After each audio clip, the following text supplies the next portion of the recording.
Welcome to day 31 of the 365 Days Bible Challenge. Today we will be reading from Leviticus chapter 1 to 3.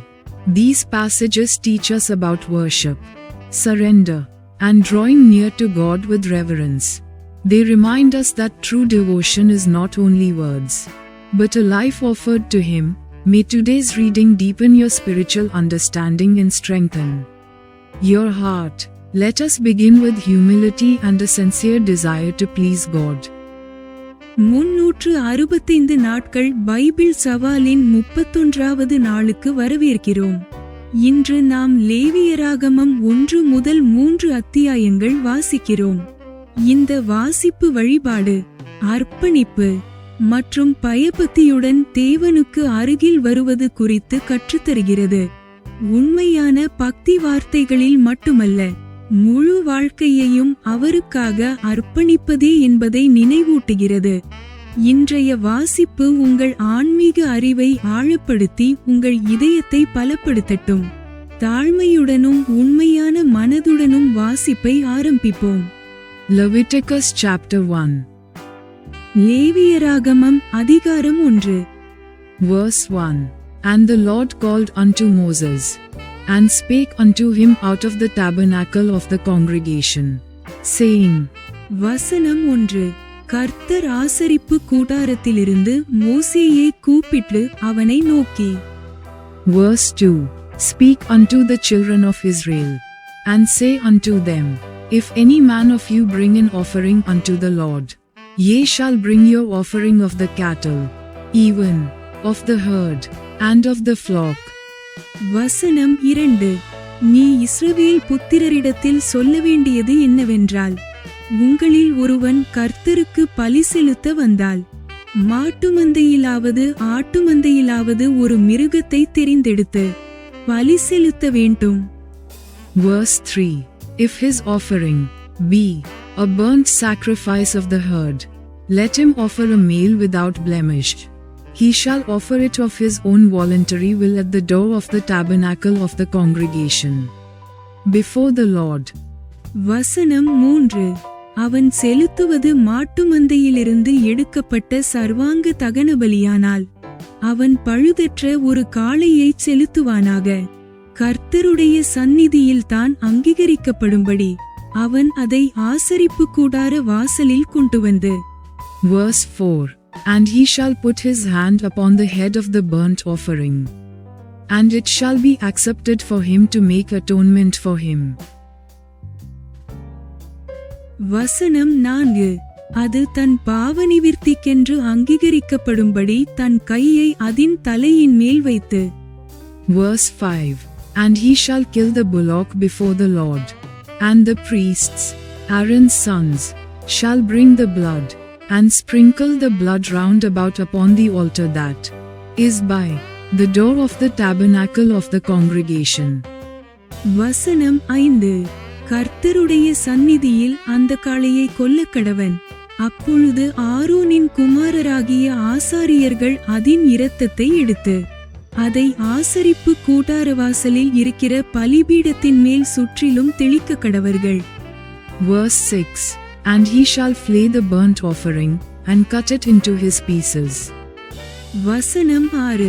பின்பு அவன் அந்த சர்வாங்க தகனபலியை தோலுரித்து அதை சந்துசந்தாக துண்டிக்க கடவன். Verse 7. And the sons of Aaron the priest shall put fire upon the altar, and lay the wood in order upon the fire. வசனம் 7. அப்பொழுது ஆசாரியனாகிய ஆரோனின் குமாரர் பலிபீடத்தின் மேல் அக்கினியை போட்டு அக்கினியின் மேல் கட்டைகளை அடுக்கி. Verse 8. And the priests, Aaron's sons, shall lay the parts, the head, and the fat, in order upon the wood that is on the fire which is upon the altar. வசனம் 8. அவன் குமாரராகிய ஆசாரியர்கள் துண்டங்களையும் தலையையும் கொழுப்பையும் பலிபீடத்தில் உள்ள அக்கினியில் இருக்கிற கட்டைகளின் மேல் அடுக்கி வைக்க கடவர்கள். Verse 9.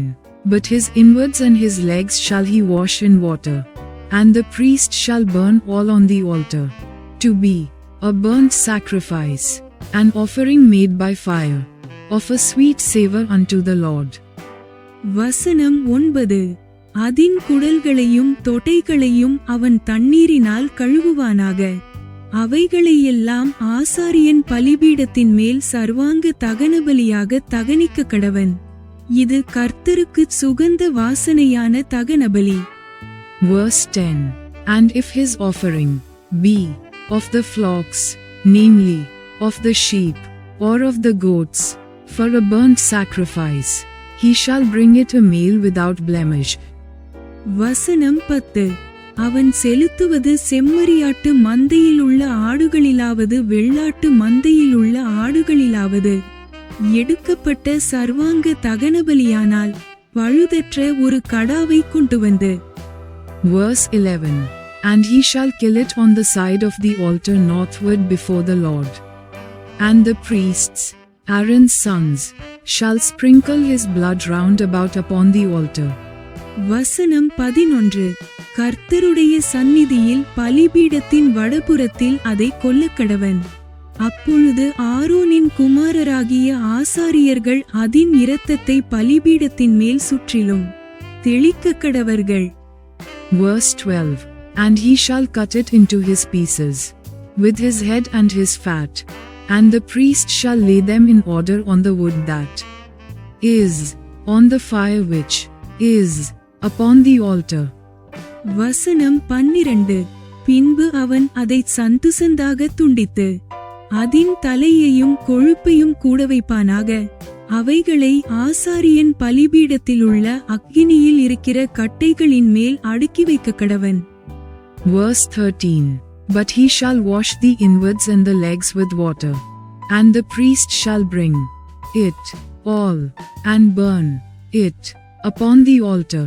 It is a burnt sacrifice, an offering made by fire, of a sweet savor unto the Lord. வசனம் 13. குடல்களையும் தொடைகளையும் அவன் தண்ணீரினால் கழுவுவானாக. அவைகளையெல்லாம் ஆசாரியன் கொண்டு வந்து பலிபீடத்தின் மேல் தகனிக்க கடவன். இது சர்வாங்க தகனபலி. இது கர்த்தருக்கு சுகந்த வாசனையான தகனபலி. Verse 14. And if the burnt sacrifice for his offering to the Lord be of fowls, then he shall bring his offering of turtle doves, or of young pigeons. வசனம் 14. அவன் கர்த்தருக்கு செலுத்துவது பறவைகளிலிருந்து எடுக்கப்பட்ட சர்வாங்க தகனபலியானால் காட்டு புறாக்களிலாவது புறாக்குஞ்சுகளிலாவது எடுத்துச் செலுத்த கடவன். Verse 15. And the priest shall bring it unto the altar, and wring off his head, and burn it on the altar, and the blood thereof shall be wrung out at the side of the altar. வசனம் 15. அதை ஆசாரியன் பலிபீடத்தண்டையில் கொண்டு வந்து அதின் தலையை கிழி பலிபீடத்தில் தகனித்து அதின் இரத்தத்தை பலிபீடத்தின் பக்கத்தில் சிந்தவிட்டு. Verse 16. And he shall pluck away his crop with his feathers, and cast it beside the altar on the east part, by the place of the ashes. வசனம் 16. அதின் இரைப்பையை அதின் மலத்தோடுங்கூட எடுத்து அதை பலிபீடத்தண்டையில் கீழ்ப்புறமாக சாம்பல் இருக்கிற இடத்திலே எரிந்துவிட்டு. Verse 17. And he shall cleave it with the wings thereof, but shall not divide it asunder, and the priest shall burn it upon the altar, upon the wood that is upon the fire.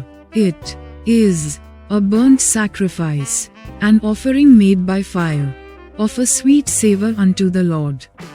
வசனம் 17. பின்பு அதின் செட்டைகளுடன் அதை இரண்டாக்காமல் பிளப்பானாக. பின்பு ஆசாரியன் அதை பலிபீடத்திலுள்ள அக்கினியில் இருக்கிற கட்டைகளின் மேல் தகனிக்க கடவன். இது சர்வாங்க தகனபலி. இது கர்த்தருக்கு சுகந்த வாசனையான தகனபலி. Leviticus chapter 2. லேவியராகமம் அதிகாரம் 2. வசனம் 1.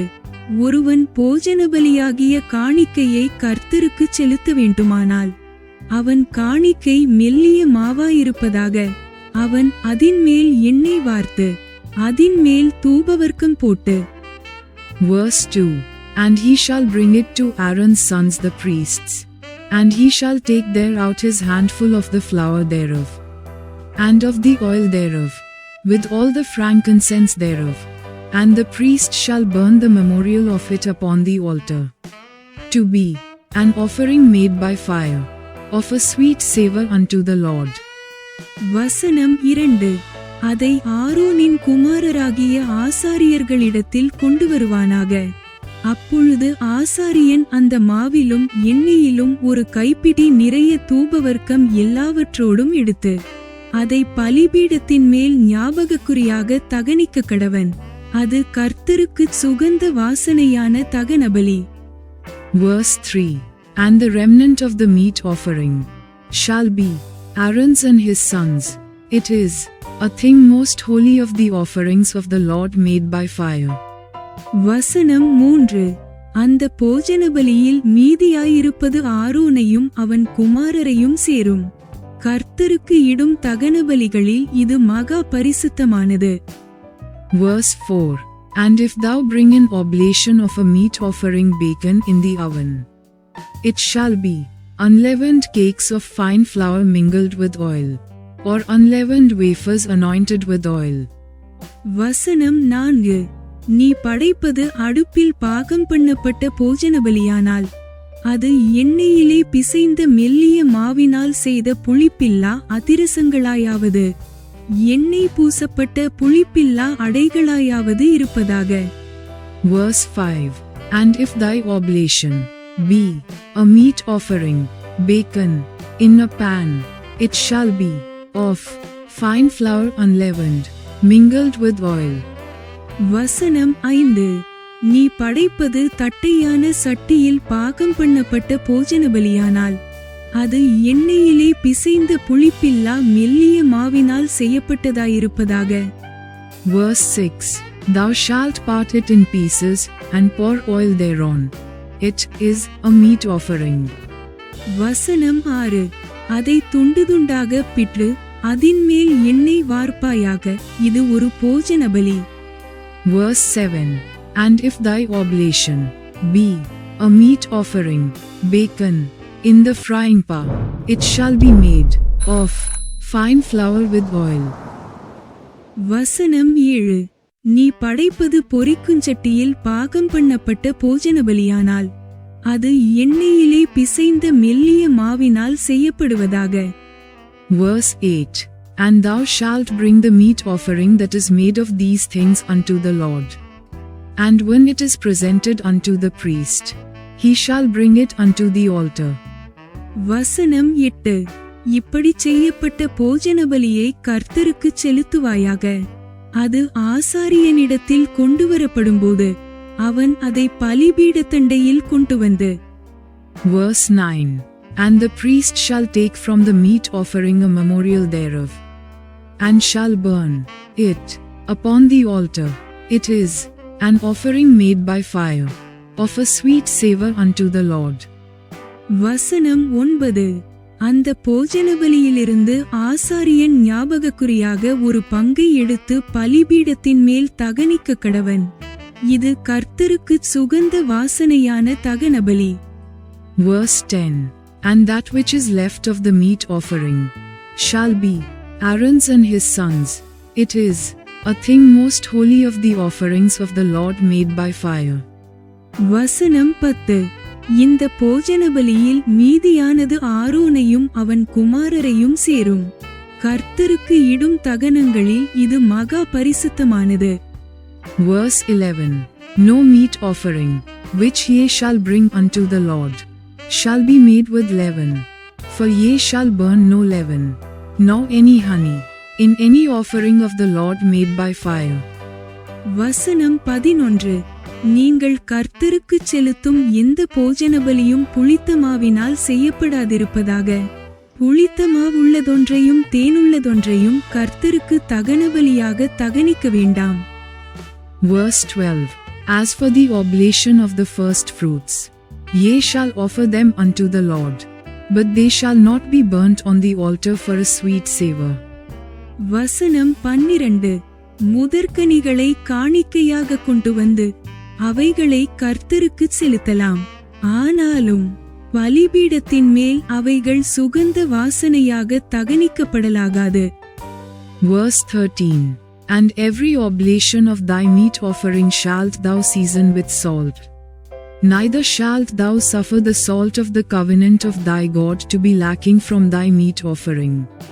With all thine offerings thou shalt offer salt. வசனம் 13. நீ படைக்கிற எந்த போஜனபலியும் உப்பினால் சாரமாக்கப்படுவதாக.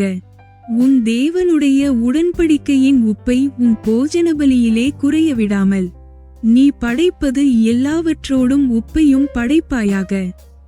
Verse 14.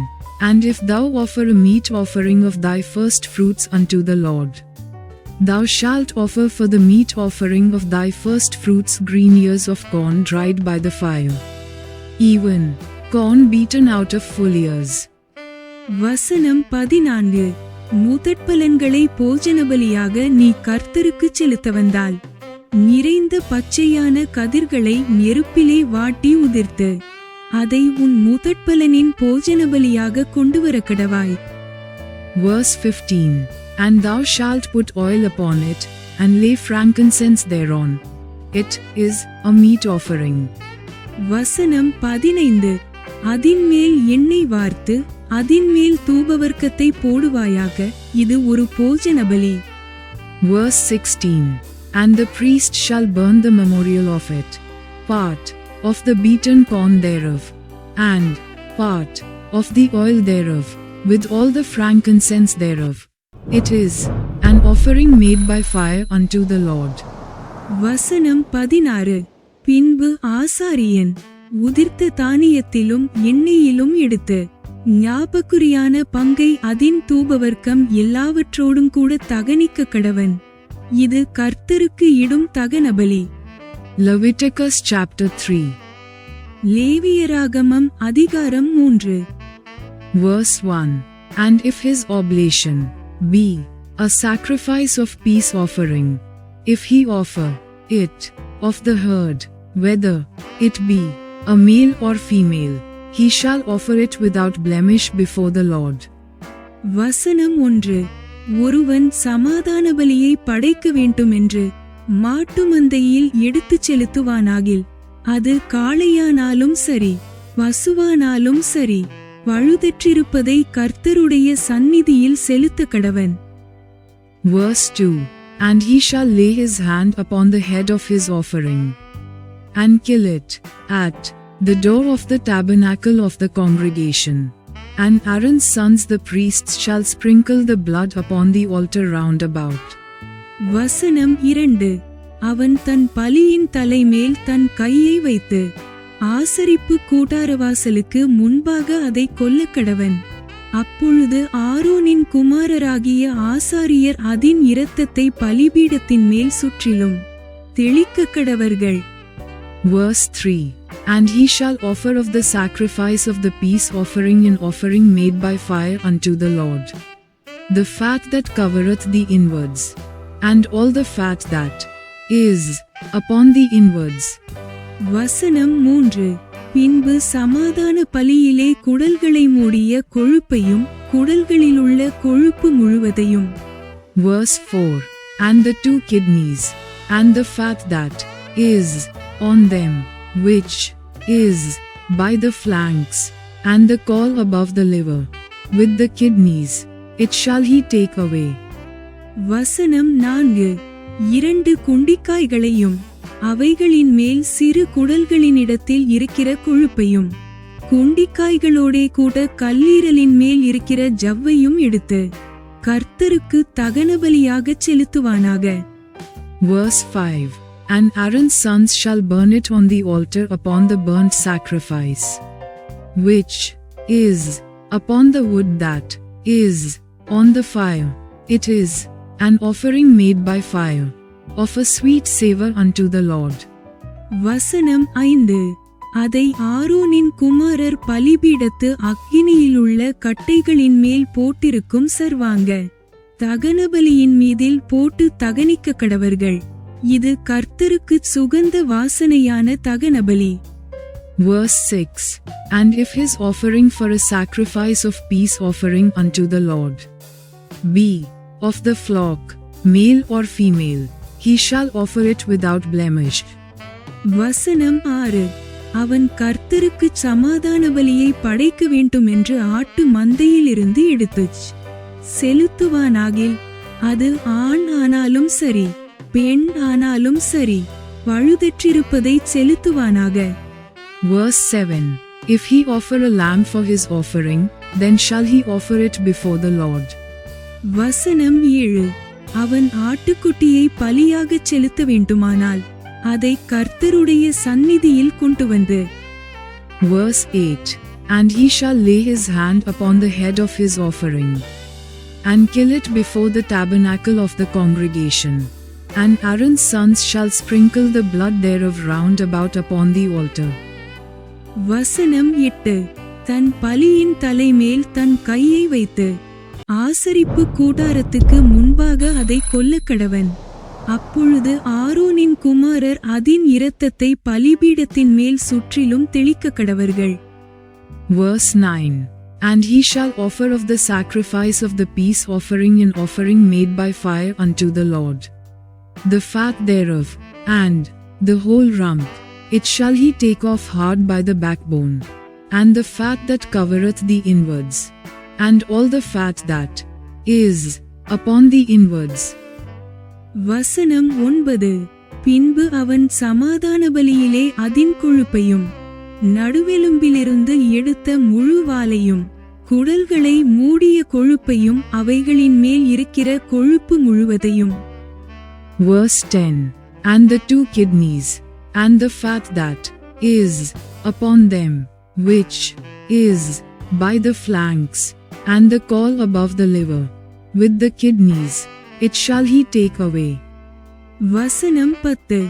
2 குண்டிக்காய்களையும் அவைகளின் மேல் சிறு குடல்களினிடத்தில் இருக்கிற கொழுப்பையும் குண்டிக்காய்களோடே கூட கல்லீரலின் மேல் இருக்கிற ஜவ்வையும் எடுத்து கர்த்தருக்கு தகனபலியாகச் செலுத்த கடவன். Verse 11. And the priest shall burn it upon the altar. It is the food of the offering made by fire unto the Lord. வசனம் 11. அதை ஆசாரியன் பலிபீடத்தின் மேல் தகனிக்க கடவன். இது கர்த்தருக்கு இடும் தகன ஆகாரம். Verse 12. And if his offering be a goat, then he shall offer it before the Lord. வசனம் 12. அவன் செலுத்துவது வெள்ளாடாயிருக்குமானால் அவன் அதை கர்த்தருடைய சந்நிதியில் கொண்டு வந்து. Verse 13. And he shall lay his hand upon the head of it, and kill it before the tabernacle of the congregation. And the sons of Aaron shall sprinkle the blood thereof upon the altar round about. வசனம் 13. அதின் தலைமேல் தன் கையை வைத்து ஆசரிப்பு கூடாரத்துக்கு முன்பாக அதை கொல்லக்கடவன். அப்பொழுது ஆரோனின் குமாரர் அதின் இரத்தத்தை பலிபீடத்தின் மேல் சுற்றிலும் தெளிக்க கடவர்கள். Verse 14. And he shall offer thereof his offering, even an offering made by fire unto the Lord, the fat that covereth the inwards, and all the fat that is upon the inwards. வசனம் 14.